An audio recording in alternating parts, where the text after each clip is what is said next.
परम पिता परमात्मा का स्मरण,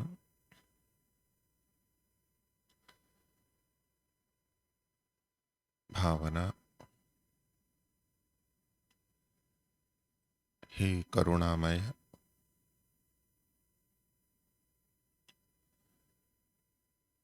करुणा के सागर,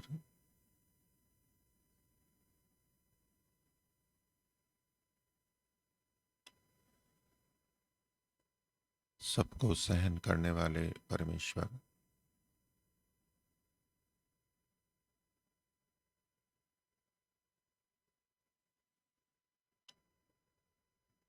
प्रणव ध्वनि।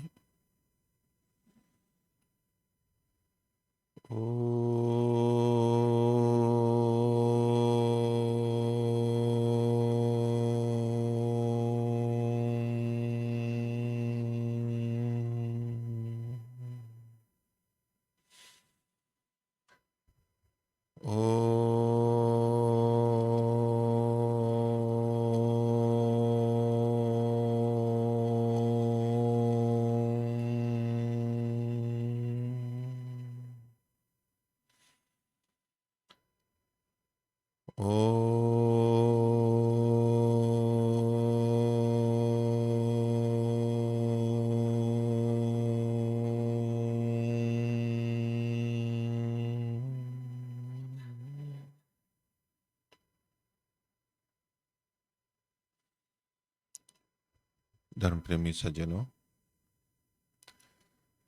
पीछे जो विषय में आपके प्रश्न उत्तर चल रहे थे, मुक्ति से जो आत्मा लौटती है उस समय की स्थिति के प्रसंग में, उसमें जिनको प्रश्न है वो पूछ सकते हैं। पूछ। ओम नमस्ते मुनि जी। वैदिक परंपरा के अनुसार, वर्ण व्यवस्था के अनुसार, जब जीवात्मा मुक्ति से लौटती है तो उसका जन्म कौन से वर्ण में होता है? मैं आपसे पहले एक प्रति प्रश्न करता हूँ। वैदिक व्यवस्था में मुक्ति से लौटी हुई को छोड़ दीजिए, बाकी जो आत्माएं आती हैं उनका जन्म किस वर्ण में होता है? तो कर्म फल के अनुसार होगा। कर्मफल के अनुसार माता पिता भिन्न भिन्न वर्ण में होंगे, और जो बच्चा उत्पन्न हुआ है उसको माता पिता के कारण से तो ठीक है, आप कुछ नाम दे सकते हैं, लेकिन उसका अपना क्या वर्ण माना जाएगा? उसके बच्चे का या जो आत्मा जिसने जन्म लिया उसके वर्ण का निर्धारण कब होगा? विद्या प्राप्ति के पश्चात। विद्या प्राप्ति के पश्चात। जैसी उसकी योग्यता होगी उसके अनुसार हो जाएगा। तो इस प्रश्न को मैं सीमित कर रहा हूं। आपका प्रश्न केवल जन्म से संबंधित है, उसको किस परिवार में जन्म मिलेगा। यदि हम कहें कि मुक्ति से लौटी हुई आत्मा को किस वर्ण में जन्म मिलेगा, तो इसका वो दूसरा तात्पर्य भी जाता है कि वो किस वर्ण वाला बनेगा। तो वो मैंने दो भाग करके आपको ये स्पष्ट करने का प्रयास किया कि चाहे मुक्ति से लौटे चाहे बाद में, उस आत्मा का, जन्म लेने वाले बच्चे का, बच्ची का कौन सा वर्ण होगा वो उसके विद्या अध्ययन के बाद में निर्धारित होता है। ये वैदिक रीति हुई। ठीक है। तो उस आत्मा के व्यक्तिगत वर्ण की दृष्टि से तो कोई उत्तर में भेद नहीं है, चाहे मुक्ति से लौट करके आए चाहे बंधन से मनुष्य जन्म में आए, दोनों जगह समान स्थिति है। तो किस वर्ण में जन्म देता है, तो परमात्मा की ओर से कोई वर्ण किसी आत्मा का निर्धारित नहीं किया जाता है। व्यक्ति अपने कर्म के अनुसार अलग अलग वर्णों को प्राप्त होता है, उस तरह के वो कार्यों को करता है। ठीक है। तो अगर आपका प्रश्न इस संदर्भ में है तो कोई बात ही नहीं है, फिर तो प्रश्न ही नहीं है वहां पर। अब प्रश्न ये बनता है कि उसको किस वर्ण वाले माता पिता के परिवार में जन्म देगा। वर्ण से मतलब हो जाएगा कि ब्राह्मण के यहाँ मतलब ज्ञानवान के यहाँ देता है, अथवा क्षत्रिय के यहाँ पर जो सुरक्षा करने वाले हैं, अधिक शारीरिक दृष्टि से अपेक्षाकृत बलिष्ठ हैं, उनके यहाँ देता है।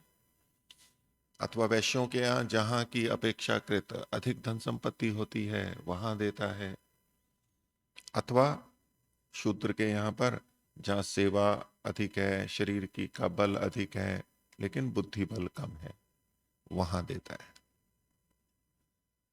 तो सामान्य स्थिति में हम कर्मानुसार मानते हैं कि जो परिवार का चयन है वो परमात्मा करता है, उस आत्मा को उस परिवार में जन्म देता है, वो कर्मानुसार होता है। अब मुक्ति से लौटी भी आत्मा का कर्माशय है नहीं तो कहाँ देता है?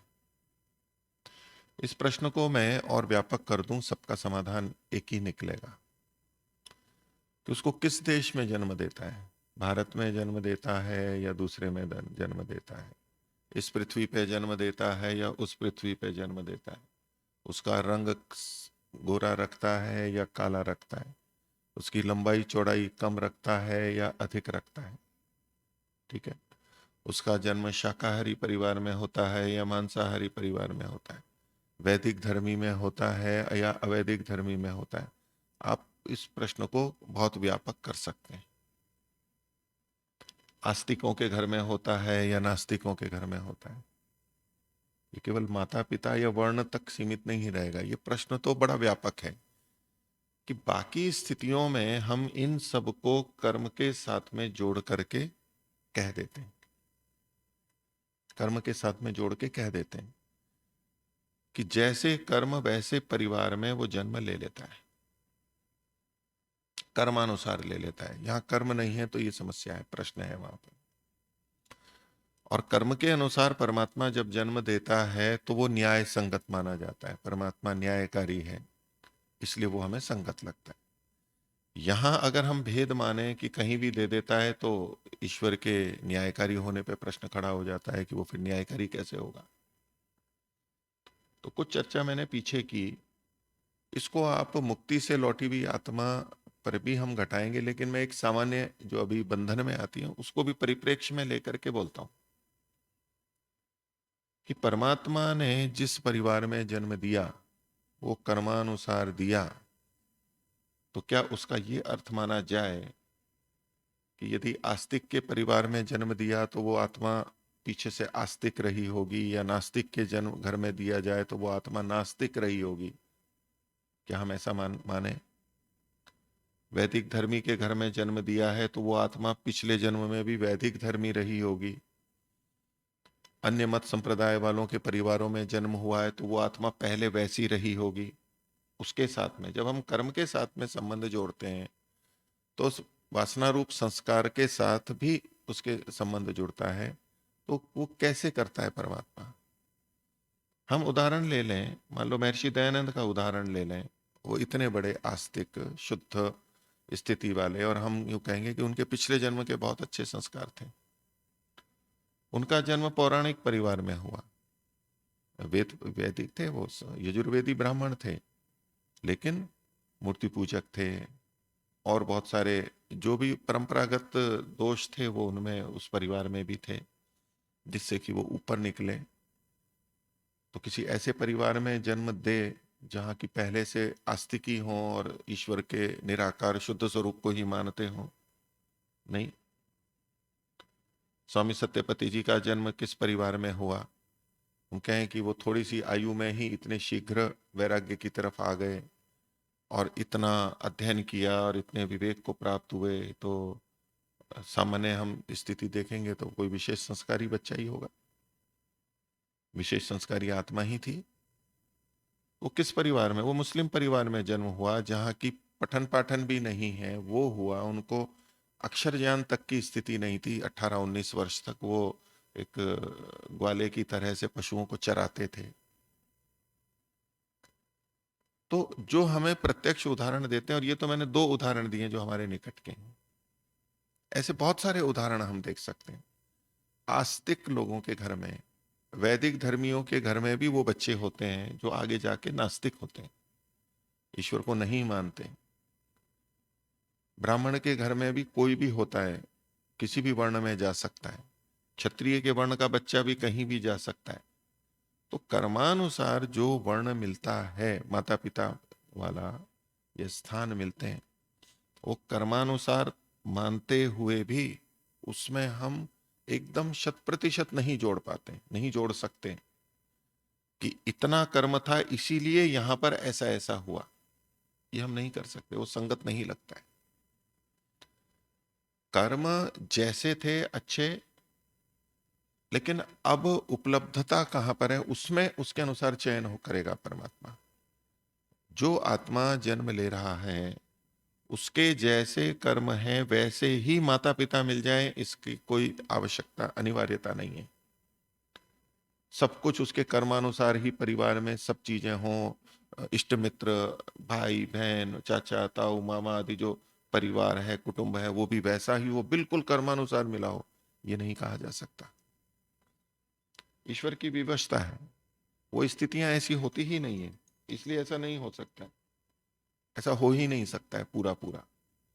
तो इस बात को बताते हुए मैं ये कहना चाह रहा हूं कि कर्मानुसार परमात्मा जन्म देता है, उसका ये अर्थ नहीं होता है कि 100% कर्मानुसार ही उसको मिलेगा। कर्मानुसार देता है, अब उसमें जो ऊंच नीच है, वो जो कर्म बच गए, कर्म होते हुए भी कई बार उतना अच्छा जन्म नहीं दे सकता, कभी कोई कमी है कभी कोई कमी है, पर उसकी पूर्ति वो आगे पीछे कहीं ना कहीं कर देगा। ठीक है, जब इस सिद्धांत को हम मान लेते हैं, स्वीकार कर लेते हैं कि 100% ठीक ठीक तो संभव नहीं है। ऊंच नीच जो होती है, जैसे कि हमारे अन्यों के साथ हमारे व्यवहार होते हैं, दूसरे हमारे साथ न्याय अन्याय दोनों कर सकते हैं। हम कहें कि नहीं कर्मानुसार ही होना चाहिए, जैसा कि कुछ लोग मानते भी हैं, पर हम वैदिक धर्म में मानते नहीं, दूसरे भी कम न्यूनाधिक मान अपमान और न्याय अन्याय हमारे साथ कर सकते हैं, उसमें फिर अंत में परमात्मा न्याय करते हैं। तो परमात्मा ऐसी स्थिति पैदा नहीं कर सकता कभी भी, क्योंकि मनुष्य कर्म करने में स्वतंत्र है, कि हमारे जैसे कर्म है उन्हीं लोगों के बीच में उत्पन्न करें, हमारे पड़ोसी भी वैसे ही हो, हमारे देश भी वही हो, गांव के भी वैसे ही हो, सब कुछ हमारे कर्म के अनुसार ही व्यवस्थित हो, ऐसा नहीं हो सकता। तो अन्यों के द्वारा भी हमारे से जो ऊंच नीच होती है, पर अंत में परमात्मा उसका उचित न्याय करता है, ये कर्मफल सिद्धांत में हम समझते हैं। तो अब मैं मुक्ति से लौटी हुई आत्मा वाला विषय लेता हूं कि हमारे मन में ये प्रश्न है कि फिर किसमें करता होगा। जो उचित अधिकतम उचित उपलब्ध उनके लिए होगा वो हो जाएगा। सबको एक जैसा नहीं कह सकते कि वो ब्राह्मण परिवार में ही लेगा या वैश्य में ही लेगा, इसमें कोई शब्द प्रमाण हमें नहीं मिलता है, इसलिए हमें ये ऊहा करनी पड़ रही है। शब्द प्रमाण मिलता हो तो कोई बात नहीं है। जो योगाभ्यासी होते हैं, मुक्ति की तरफ जाते हैं, उनको अच्छे घरों में जन्म मिलता है, ज्ञानवान लोगों के स्वस्थ शरीरों में, माता पिता के यहाँ, वो तो तय। लेकिन मुक्ति से लौटी हुई आत्मा के लिए कोई वर्णन ही नहीं हुई हमारे पास में। तो जहां एक हमने सिद्धांत क्या ले लिया कि जहां भी अधिकतम उपयुक्त स्थिति होगी वहां पर करेगा। सबके लिए एक नियम नहीं कर सकते, उसमें जो ऊंच नीच होगी उसको दूसरी रीति से वो पूर्ति करेगा, लेकिन सबको समान देगा, कुल मिला के समान देगा। ये ईश्वर की न्यायकारिता भी वहां पर हम मान के चलेंगे, सिद्ध होगी। मुक्ति से जो आत्मा लौटी है, जिसका कोई कर्म नहीं है, कर्म के अनुसार तो श्रेष्ठ निम्न ऊंचा नीचा होता है, यह सबको समान रूप से आना चाहिए। अब वो समानता क्या है, ना तो कोई बहुत उच्च ज्ञान वाले के पास में सीधे दिया जाएगा उसको कि वो मुक्ति से लौटी है इसलिए बहुत विशिष्ट आत्मा है, इसलिए उसको एकदम शुद्ध वैदिक धर्मी परिवार में जन्म मिलेगा, ये नहीं होगा, क्योंकि ऐसे विशिष्ट कर्म नहीं है उसके अभी। और उसको बहुत निकृष्ट परिवार में जन्म दे दिया जाए जहां अज्ञानी है, जहां बहुत रुग्णता है, बहुत निर्धनता है, वो भी नहीं होगा, क्योंकि उसके पाप कर्म या तो निकृष्ट कर्म भी नहीं है। तो जब पाप और पुण्य की तुल्यता इस रूप में है कि ना तो पुण्य है ना पाप है, तो वो मध्य स्थिति में जन्म देगा, एक सामान्य मनुष्य का जन्म देगा, ये समझ में आता है। अब वो सामान्य मनुष्य के जन्म का मतलब है कि जो औसत होता है प्राय करके, न तो उसमें उच्च स्थिति जो कि पुरुषार्थ से प्राप्त की जाती है, और न ही उसमें निम्न स्थिति जो कि आलस्य प्रमाद से उत्पन्न होती है। न तो बहुत उच्च स्थिति देगा न निम्न स्थिति देगा, ठीक स्थिति देगा, जिसको हम सामान्य कह रहे हैं। सामान्य का मतलब नीचा नहीं होता है हमेशा कि भाई ये तो बहुत सामान्य व्यक्ति है, तो मतलब बहुत निकृष्ट व्यक्ति है, वो अभिप्राय नहीं है। सामान्य मतलब एक सम स्थिति में, ना ऊपर न नीचे, क्योंकि और छोर काफी लंबाई होती है, उसके बीच का जो एक औसत हम कहें सामान्य, उसको सामान्य कह रहा हूं। तो शरीर उसका होगा, स्वस्थ होगा। थोड़ी बहुत ऊंच नीच होगी, वो पूर्ति दूसरी इंद्रिय से हो जाएगी, करेगा। धन आदि होगा, ना तो कोई बहुत अधिक धन वाला होगा, ना एकदम निर्धन होगा जहां की साधन भी ना मिले। तो शरीर इंद्रिय आदि स्वस्थ सामान्य स्थिति में, ज्ञान आदि की स्थिति जो ठीक ठाक होती है उस स्थिति में, धन साधनों की स्थिति भी जो ठीक ठाक होती है उस स्थिति में, देश आदि जो भी है वहां ठीक ठाक स्थिति कि वहां खाना पीना जल ये सब चीजें उपलब्ध है उस स्थिति में। ये एक औसत और न्यायकारी स्थिति समझ में आती है। इसलिए ऐसा कोई मैं नहीं कह सकता कि इस वर्ण में जन्म देगा, ब्राह्मण के यहाँ पर या क्षत्रिय या शूद्र के यहाँ पर या वैश्य के यहाँ पर। ठीक ठाक स्थिति जहां भी होगी, क्योंकि ज्ञान वैश्य के पास भी होता है, क्षत्रिय के पास भी होता है। शरीर की स्थिति दूसरों की भी अच्छी हो सकती है, केवल क्षत्रिय ही की ज्यादा अच्छी हो या शूद्र की ही ज्यादा अच्छी हो, यह आवश्यक नहीं है, दूसरों की भी ठीक हो सकती है। तो ऐसा होना चाहिए, किसी वर्ण माता पिता के किसी वर्ण विशेष का निर्धारण हो, ऐसा कुछ समझ में नहीं आता।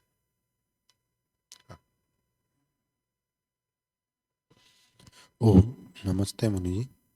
जो मुक्ति से लौटी हुई आत्माओं के विषय में चर्चा हो रही है कि सृष्टि के आदि में किस प्रकार जन्म देता, तो जो धर्मोपदेश में प्रारंभिक स्थिति का वर्णन महर्षि ने किया, उसमें एक जिज्ञासा है कि जैसा आयुर्वेद के ग्रंथों में और एवं महर्षि दयानंद जी ने अपने वेद भाष्य में भी स्त्री पुरुष के अवस्था का एक औसत लिखा हुआ है विवाह की दृष्टि से 25 से 16 का लेकर।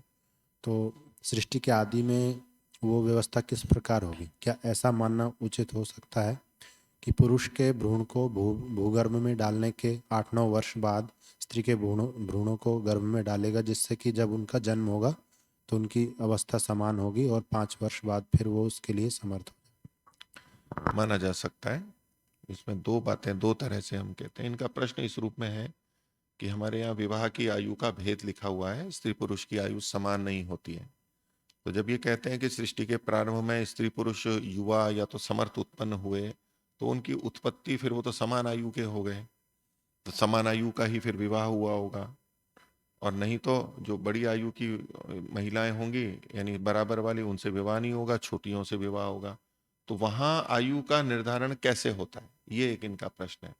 उसमें एक समाधान जो आपने रखा ही है कि उत्पन्न हुए उसका ये अभिप्राय नहीं है कि उनकी आयु बराबर थी।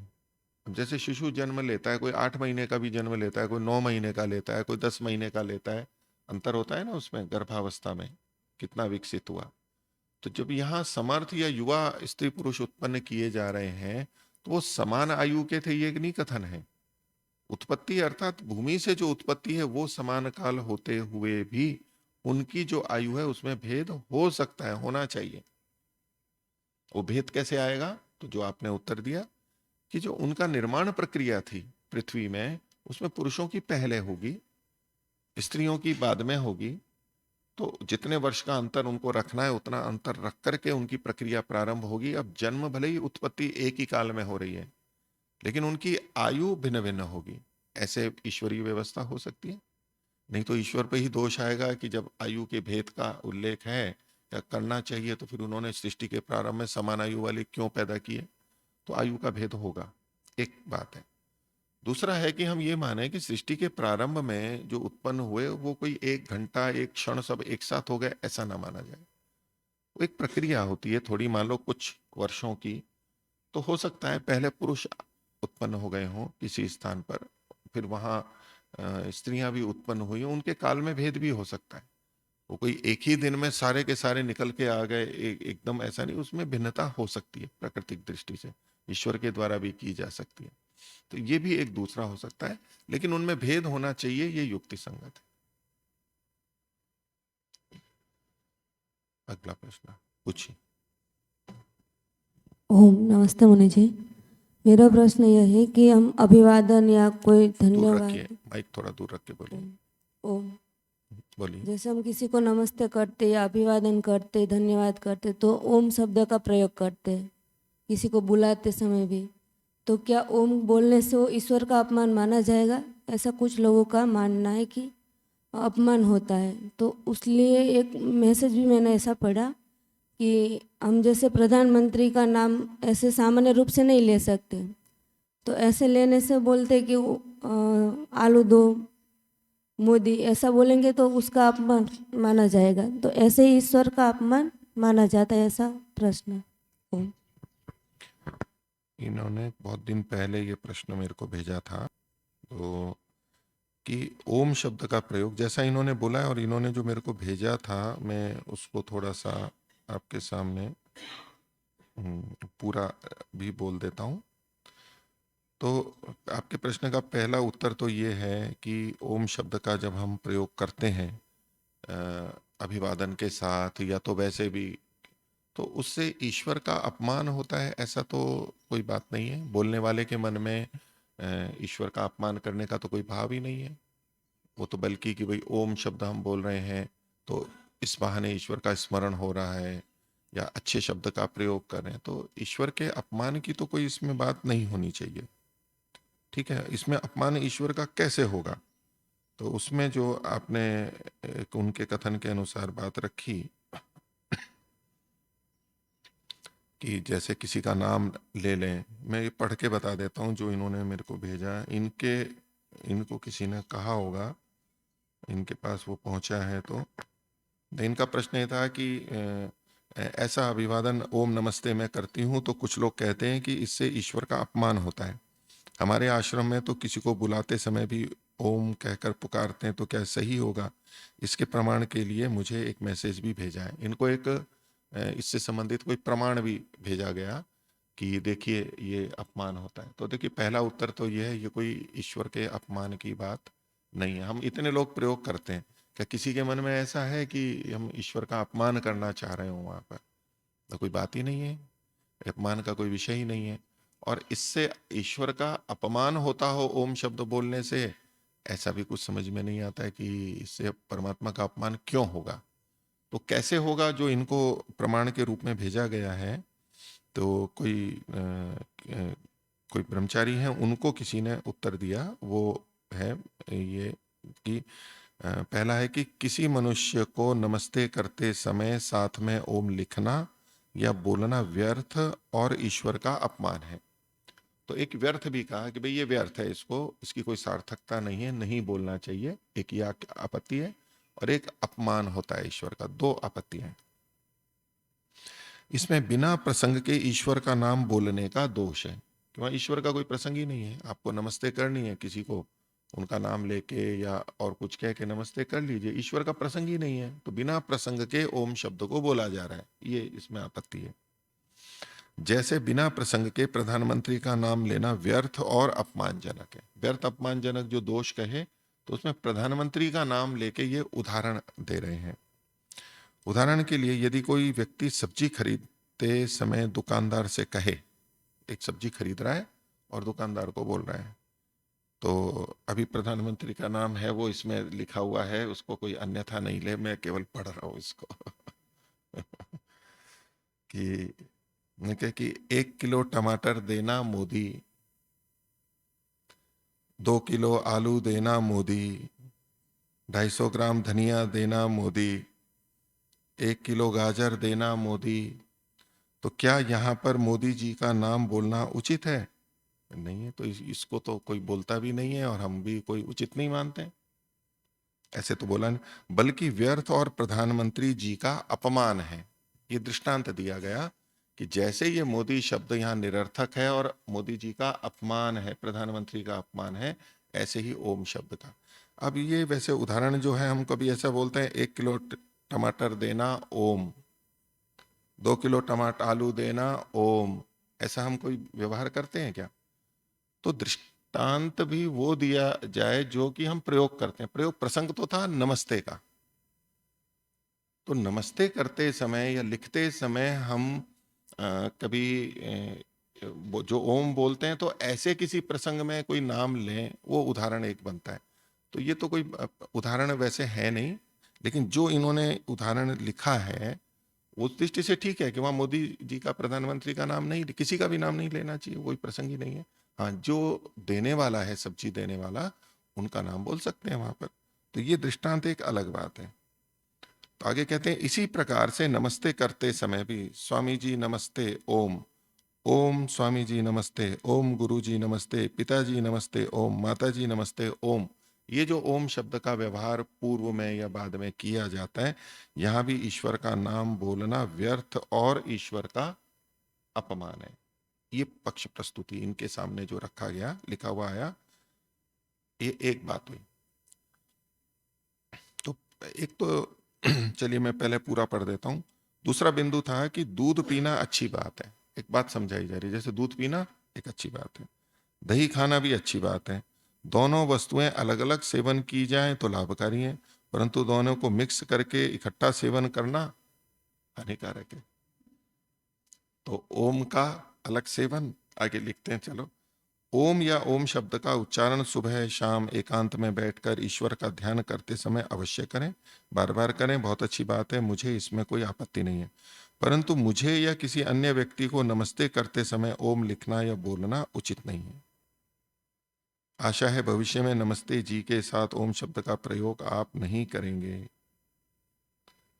तो इनका अभिप्राय ये हुआ कि जैसे दूध और दही वाला दृष्टांत दिया, अलग अलग दोनों बहुत अच्छे हैं, लेकिन मिलाए नहीं जाते। ऐसे नमस्ते जी भी अच्छा है और ओम भी अच्छा है, लेकिन दोनों को मिला देते हैं तो खराब हो जाता है। एक समझाने के लिए उदाहरण है, यूं तो घी भी अच्छा है, दूध भी अच्छा है, दोनों अलग अलग अच्छे हैं और मिला देने पे भी अच्छे हैं, उसमें कौन सी आपत्ति है? तो दो अलग अलग अच्छी वस्तुओं को मिलाने पर वो हानिकारक होगी या नहीं होगी, ये तो विचार करने की बात है, ये विवेक की बात है। ये कोई नियम नहीं है कि दो अच्छी चीजें अलग अलग हों और मिला दें तो वो हमेशा हानिकारक ही होंगी। अब सब्जी बनती है, हम मिठाइयाँ बनाते हैं, कितनी चीजें मिलाते हैं ना उसके अंदर, अलग अलग भी अच्छी हैं, वो मिलाई भी जाती हैं। तो मिला करके भी लाभदायक होता है और मिला करके हानिकारक भी होता है। तो दोनों पक्ष हैं, कोई एक बात नहीं है कि दो अच्छी चीजें मिला दी जाएं तो गलती होती है, ये कोई नियम नहीं है, दोनों तरह से होता है। तो अब इस प्रसंग में आते हैं। तो एक तो ये बात है कि ओम जो शब्द बोला जाता है, तो इसमें जो जिन्होंने आपत्ति की है, वो ओम का मतलब ईश्वर का नाम, बस इतना ही उनको उनका मानना है कि ओम क्या है, तो ओम परमात्मा का नाम है, ईश्वर का नाम है।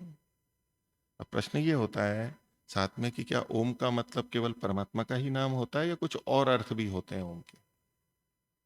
ओम का कोई और अर्थ भी होता है क्या? स्वीकार अर्थ में भी होता है। तो जो संस्कृत को जानते हैं वो ये कभी नहीं बोलेंगे कि ओम मतलब परमात्मा का ही नाम है। हाँ, जो आध्यात्मिक व्यक्ति होते हैं उनको चूंकि और कुछ नहीं दिखाई देता, यानी मैं थोड़ा निंदा अर्थ में बोल रहा हूं, अच्छी बात है आध्यात्मिक व्यक्ति ईश्वर को स्मरण रखे, लेकिन इतने भी तो नहीं हो जाते हैं कि भाई ओम शब्द बस परमात्मा का ही नाम है, ऐसे आध्यात्मिक बन जाए। ऐसा तो नहीं होता ना। ओम शब्द परमात्मा का नाम है और बोलने वाला परमात्मा का नाम लेके भी बोल रहा है तो भी कोई आपत्ति नहीं, अपमान तो हो नहीं रहा है परमात्मा का, स्मरण करते हुए हम बोल रहे हैं। लेकिन ओम शब्द केवल परमात्मा का ही वाचक है, ये जो कथन है ये अपने आप में पूरा नहीं है, ये ठीक नहीं है। ईश्वर का नाम भी है, अवश्य है, उसमें भी हमारे शास्त्र के प्रमाण है, लेकिन ओम शब्द के अन्य अर्थ भी तो होते हैं, तो अन्य अर्थों में भी प्रयोग किया जा सकता है। तो ये जो आलोचना है या इसका खंडन किया, वो इतना ही जानते हैं कि ओम शब्द परमात्मा का नाम है, दूसरे नाम नहीं है। तो जैसे इन्होंने ब्रह्मचारियों ने स्वीकार करने के अर्थ में हाँ बोलते हैं ना, स्वीकार करना, आदर पूर्वक स्वीकार करते हैं, हाँ ओम, ओम, हाँ अर्थ में भी ओम शब्द का प्रयोग होता है, तो ये आवश्यक नहीं है, अन्य अर्थों में भी प्रयोग होता है। तो फिर हो सकता है कि भाई अन्य प्रयोग होते होंगे, लेकिन ऋषियों का तो ये शैली नहीं है, ऋषि लोग तो ऐसा नहीं करते। तो ऋषियों के भी प्रयोग होते हैं कि केवल परमात्मा के अर्थ में नहीं होता है। तो एक पुस्तक है अव्ययार्थ, महर्षि दयानंद का, वेदांग प्रकाश में पुस्तक का नाम है अव्ययार्थ, अव्ययों का अर्थ महर्षि दयानंद ने लिखा है। तो उसमें एक ओम शब्द भी है, ओम एक अव्यय शब्द है। ओम के दोनों तरह से अर्थ होते हैं, एक यौगिक भी होता है जो कि हम अव धातु से बनाते हैं, अवति इति ओम, और एक ओम शब्द अव्यय भी होता है कि उसका कोई, अव्यय का मतलब है उसमें कोई परिवर्तन नहीं होता है उसका किसी वर्ण के साथ, किसी विभक्ति के साथ, वचन के साथ, लिंग के साथ कोई परिवर्तन नहीं होता है। ओम ओम ही रहता है उसमें सदा, जब भी बोला जाता है। तो ये अव्ययों के जो अर्थ लिखे हैं ओम के, जो अव्यय रूप में है, तो उसमें महर्षि लिखते हैं प्रणवो अपक्रामानुमतिषु।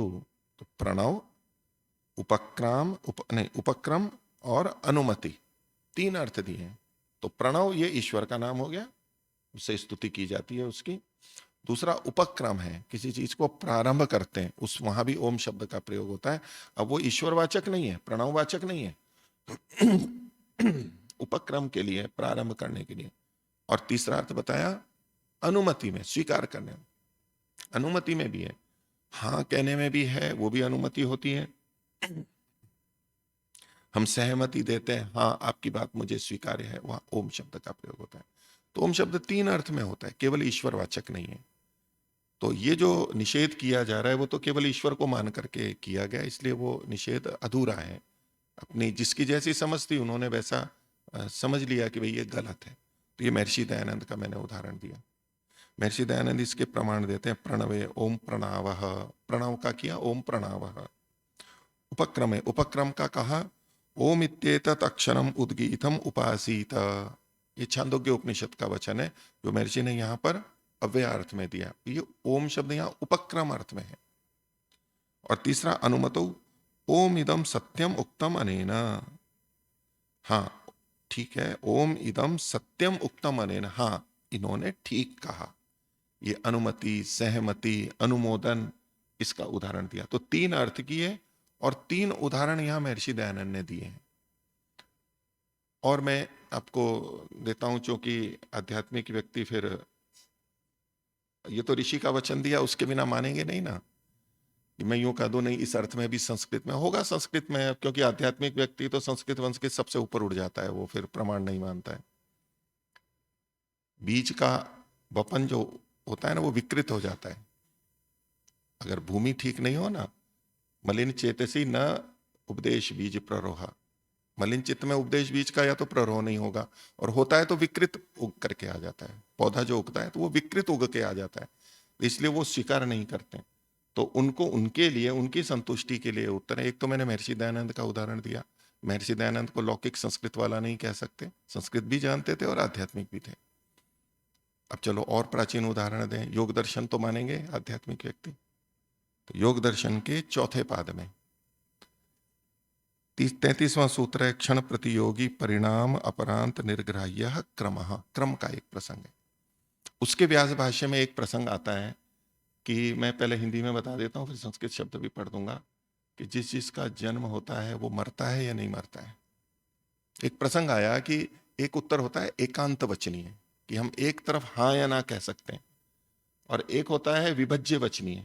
एकांत वचनीय नहीं होता, कभी हाँ भी होता है कभी ना भी होता है। तो एकांत वचनीय उत्तर और विभज्य वचनीय उत्तर। उस प्रसंग में उन्होंने एकांत वचनीय में कहा कि अस्ति प्रश्न है एकांत वचनीय। एकांत वचनीय प्रश्न भी होता है, क्या सर्वोजातो मरिष्यति इति, जितने भी उत्पन्न हुए वो मर जाएंगे। तो क्या बोल सकते हैं, एक उत्तर दे सकते हैं ना हम, क्या? तो लिखते हैं ओम भो इति। क्या उत्तर दिया? ओम भो इति। अब ये ओम शब्द क्यों पढ़ा है यहां पर? भो संबोधन कर रहे हैं, ओम शब्द, हाँ जो भी उत्पन्न होगा वो नष्ट है। ओम भो इति व्यास भाष्य के अंदर लिखा हुआ है। और विभज्य वचनीय में क्या उदाहरण बनेगा? अतः सर्वो मृत्वा जनिष्यते है, जो भी मरेंगे वो जन्म लेंगे तत्काल बाद में। इसका उत्तर क्या देंगे? हाँ या ना में दे सकते हैं क्या? एकांत वचनीय कि या तो हाँ दे दो या ना। जो भी मरेगा वो उत्पन्न होगा, इसका उत्तर हाँ में दे सकते हो या ना में? दोनों में नहीं दे सकते। क्यों? क्योंकि जो बद्ध आत्माएं हैं वो मरने के बाद में उनका जन्म होगा, और जो मुक्त आत्माएं हैं उनका मरने के बाद में जन्म नहीं होगा। ये विभज्य वचनीय है, मतलब हाँ ना में एक उत्तर नहीं दे सकते। इनके लिए हाँ, इनके लिए ना, ऐसे उत्तर आएगा। विभाग करके करना पड़ेगा। तो जो एकांत वचनीय में कहा सर्वोजातो मरिष्यति इति, तो बोला ओम भो इति, ये ओम शब्द का प्रयोग कर दिया। अब ऋषि ओम शब्द का प्रयोग करके परमात्मा का अपमान करें, ऐसा तो हम नहीं मान सकते। ऋषि कभी भी अपमान नहीं करेंगे। चलो हम अल्पज्ञ हैं, हम कर रहे हो, हम तो लौकिक व्यक्ति हैं, लेकिन ऋषि का वचन है ये संस्कृत का वचन है, योग दर्शन में आया है। तो हाँ और स्वीकार अर्थ में होता है। संबोधन किसी को अपने तरफ करना है, प्रारंभ करना है ओम। और कई बार घर में जाते हैं, कहीं किसी को पुकारते हैं, तो या तो खटखट करें हम, घंटी बजाएं, वो भी होता है, तो हम ओम भी तो बोल देते हैं ना। स्वामी जी भी बोलते थे ना, स्वामी सत्यपति जी कहीं भी जाते थे तो ओम नहीं बोलते थे घर में प्रवेश करने से पहले। आप कुछ और भी बोल सकते हैं, अब ओम बोल दिया तो कौन सी आपत्ति है वहां पर। ईश्वर का स्मरण भी हो जाता है, दूसरे भी सुन लेते हैं, ये तो अच्छे प्रयोजन से और अच्छे के लिए किया जा रहा है, तो इसमें कोई आपत्ति नहीं है। लेकिन ये आवश्यक भी नहीं है कि हम नमस्ते में ओम को बोलें ही, ये अभिप्राय नहीं है। आप सीधे किसी व्यक्ति का नाम लेके या बिना नाम लिए नमस्ते जी, प्रणाम जी, या नमस्ते प्रणाम ऐसे बोल सकते हैं। ओम बोलना अनिवार्य नहीं है, लेकिन यदि कोई ओम बोल रहा है तो वो गलत भी नहीं है, न तो व्यर्थ है। वहां परमात्मा का प्रसंग आ गया, वो स्मरण कराना चाह रहा है, स्वयं भी के लिए भी दूसरे के लिए भी, और अभिवादन कर रहा है, एक आदर के रूप में प्रयोग कर रहा है, एक अभिमुखीकरण के उपक्रम के लिए भी होता है ना। प्रारंभ करते हैं किसी चीज को तो सीधे नमस्ते करते हैं, तो नमस्ते करने से पहले नमस्ते को क्या किसको बोलते हैं? अभिवादन। क्या बोलते हैं? अभिवादन। अभिवादन का क्या मतलब होता है? अभिमुख होके या अभिमुख करके फिर कुछ कहना। तो किसी को अभिमुख तो करना होगा ना। नमस्ते के लिए हम कहते हैं नमस्ते जी, तो उससे पहले कुछ बोलेंगे ना। तो जब ओम नमस्ते जी हम बोलते हैं, ओम नमस्ते जी, तो या उनका नाम लेके कहते हैं कि गुरु जी नमस्ते जी, तो कुछ अभिमुखीकरण तो होना चाहिए ना अभिवादन के लिए। अभिवादन है ये नमस्ते करना, तो उसमें कोई आपत्ति नहीं है। अगर कोई इसको उपक्रम के रूप में लेता है, अभिवादन के रूप में, अभिमुखीकरण के लिए लेता है, तो ये कोई दोष नहीं है, ऐसा समझ में आता है। ठीक है, तो आज का प्रसंग इतना ही रखते हैं। शांति पाठ। ओम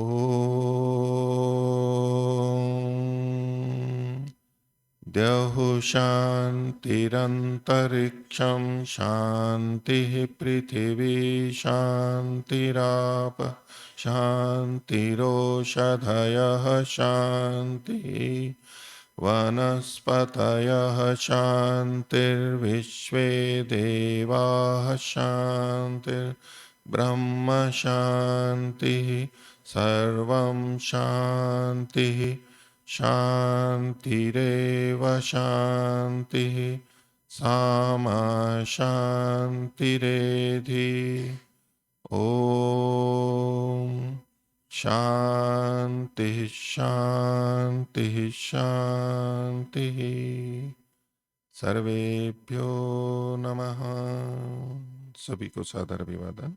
ओम शांति।